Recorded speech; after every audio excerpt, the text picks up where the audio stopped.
नमस्कार प्रिय मित्रों, आज का कहानी बड़ा ही रोचक और ज्ञानवर्धक है। ऐसी कहानी को गौर सुनना चाहिए क्योंकि आज की कहानी आपके भीतर छिपी हुई नकारात्मकता को जड़ से खत्म कर देगी और साथ ही यदि आप दुख विपत्ति में हैं तो उससे बाहर निकालने में जरूर मदद करेंगी। लोग मोह माया से इसलिए नहीं निकल पाते क्योंकि यह हमारे मन और भावनाओं की गहरी जड़ें हैं। जैसे अज्ञानता, अधिकांश लोग अपने वास्तविक स्वरूप और आत्मा के बारे में अज्ञानी होते हैं। उन्हें यह नहीं पता होता कि सच्चा सुख और शांति बाहरी वस्तुओं में नहीं बल्कि आत्मा में है।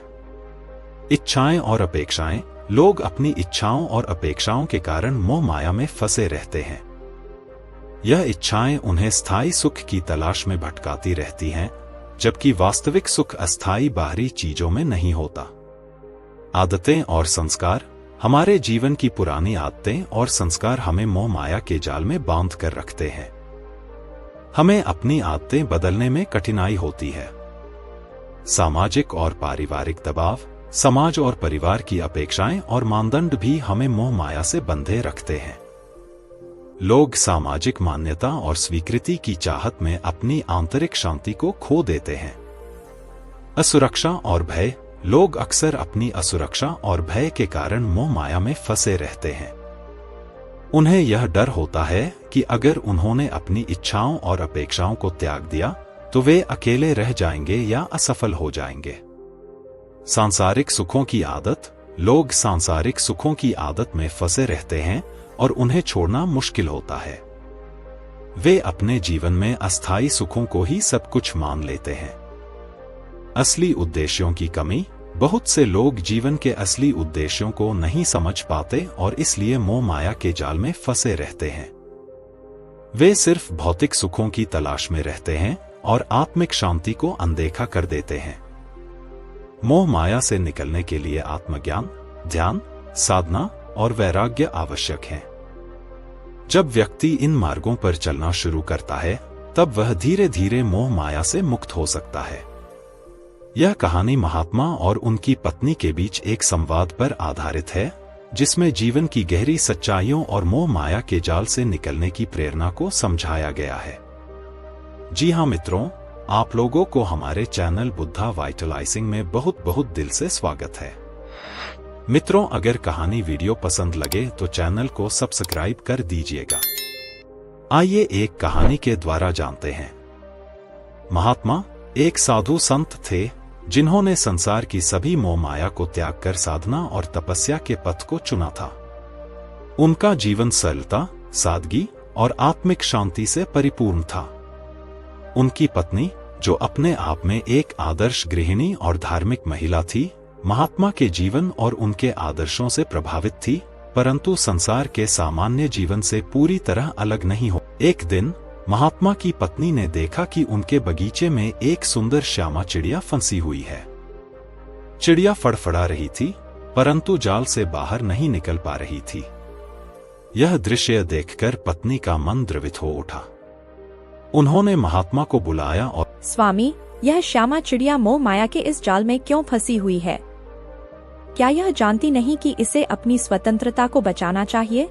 महात्मा मुस्कुराए और बोले, प्रिय, यह चिड़िया हमारे जीवन का ही एक प्रतीक है। हम सभी इस संसार में किसी न किसी रूप में मोह माया के जाल में फंसे हुए हैं। यह जाल सिर्फ एक प्रतीकात्मक रूप है, असल में यह हमारे मन के जाल हैं जो हमें बांधे हुए हैं। पत्नी ने जिज्ञासा से पूछा, किंतु स्वामी, इस जाल से निकलने का उपाय क्या है?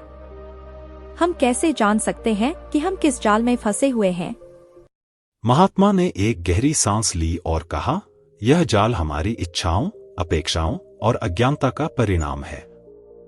जब हम किसी वस्तु, व्यक्ति या परिस्थिति से अधिक जुड़ जाते हैं, तब हम उस जाल में फंस जाते हैं। इससे बाहर निकलने का उपाय है आत्मज्ञान और वैराग्य। जब हम यह समझ जाते हैं कि यह संसार नश्वर है और हमारी सच्ची पहचान आत्मा में निहित है, तब हम इस जाल से मुक्त हो सकते हैं। महात्मा ने एक कहानी सुनाना शुरू किया। बहुत समय पहले की बात है, एक राजा था जिसने अपने राज्य में सुख शांति और संपन्नता लाई थी। उसके पास हर प्रकार की सुख सुविधाएं थीं, परंतु वह हमेशा असंतुष्ट रहता था। एक दिन राजा ने अपने गुरु से पूछा, गुरुदेव, मेरे पास सब कुछ है, फिर भी मैं असंतुष्ट क्यों हूं? गुरु ने उत्तर दिया, राजन, तुम्हारा असंतोष तुम्हारे मन के जाल में फंसा हुआ है। तुम अपने मन को शांत करने की चेष्टा करो, तभी तुम्हें सच्चा सुख प्राप्त होगा। राजा ने पूछा, गुरुदेव, यह कैसे संभव है? गुरु ने राजा को एक साधु के पास भेजा जो अपने आत्मज्ञान के लिए प्रसिद्ध था। साधु ने राजा को ध्यान करने का मार्ग बताया और कहा, राजन, अपनी इच्छाओं को नियंत्रित करो और अपने मन को शांत करने की साधना करो। यह संसार एक माया है और सच्चा सुख आत्मा में है। राजा ने साधु के निर्देशों का पालन किया और धीरे धीरे उसने अपने मन को शांत किया। उसने महसूस किया कि सच्चा सुख किसी बाहरी वस्तु में नहीं, बल्कि आत्मा की शांति में है। महात्मा ने अपनी पत्नी से कहा, प्रिय, जैसे उस राजा ने आत्मज्ञान प्राप्त किया, वैसे ही हमें भी अपनी इच्छाओं और अपेक्षाओं को नियंत्रित करना होगा। जब हम यह समझ जाते हैं कि यह संसार एक माया है और सच्चा सुख आत्मा में है, तभी हम इस जाल से मुक्त हो सकते हैं। पत्नी ने गहरी सोच में पड़ गई और बोली, स्वामी, आपने मुझे एक गहरी सच्चाई से अवगत कराया है। मैं इस शिक्षा को अपने जीवन में अपनाने का प्रयास करूंगी। महात्मा ने कहा, यह सबसे महत्वपूर्ण है कि हम अपने जीवन में इस ज्ञान को अपनाएं और इसे अपने कर्मों में उतारें। महात्मा की पत्नी ने श्यामा चिड़िया को जाल से मुक्त किया और उसे आसमान में उड़ते देखा।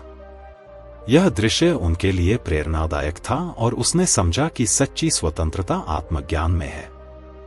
यह कहानी हमें सिखाती है कि हमें अपनी इच्छाओं और अपेक्षाओं से परे जाकर आत्मज्ञान प्राप्त करने की कोशिश करनी चाहिए। यही सच्चा सुख है और यही हमें मोह माया के जाल से मुक्त कर सकता है।